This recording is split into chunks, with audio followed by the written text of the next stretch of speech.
পাঞ্জাবির অর্ডারগুলোর চাপে আর আলপনার পেজে সেরকমভাবে আলপনার কোনো ভিডিওই এখন আর দেওয়া হয়ে উঠছে না। তাই সেদিন ভেবেছিলাম যে তোমাদের সাথে ছোট করে কিছু আলপনার ভিডিও শেয়ার করব।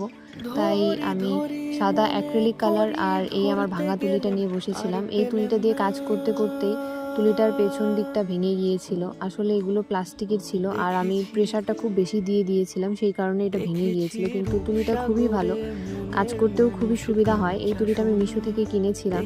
অনেকেই তুলির নাম্বার জানতে চাও, তুলির নাম জানতে চাও, কোনোটাই কিন্তু তুলিটার মধ্যে লেখা ছিল না। তাই আমি প্রত্যেকেই বলি যে আমি এটা মিশো থেকে কিনেছি আর এটার মধ্যে কিন্তু কোনো নাম আর নাম্বার কোনো কিছুই লেখা নেই। প্রথমে আমি এই লাইন আলপনাটা করেছিলাম, তারপর যখন দেখলাম যে একটু রং আমার বেঁচে যাচ্ছে তখন সেটা দিয়ে কিন্তু প্রথমে যে ছোট্ট একটা আলপনা দেখালাম তোমাদেরকে সেটা কিন্তু আমি করেছিলাম। তো তোমরা কিন্তু তোমাদের মতো করে ডিজাইন অ্যাড করে নিতে পারো লাইন আলপনার ক্ষেত্রে। তোমাদের যদি এটা পছন্দ হয়ে থাকে এটাও তোমরা করতে পারো। এছাড়া তোমরা যদি অন্য কালারের মধ্যে তোমরা লাইন আলপনা করতে চাও সেক্ষেত্রেও কিন্তু তোমরা করতে পারো। আজকের এই আলপনা দুটো তোমাদের কীরকম লাগলো অবশ্যই কিন্তু কমেন্টে জানিও, আর কীরকম ধরনের আলপনা দেখতে চাইছো সেটাও জানিও।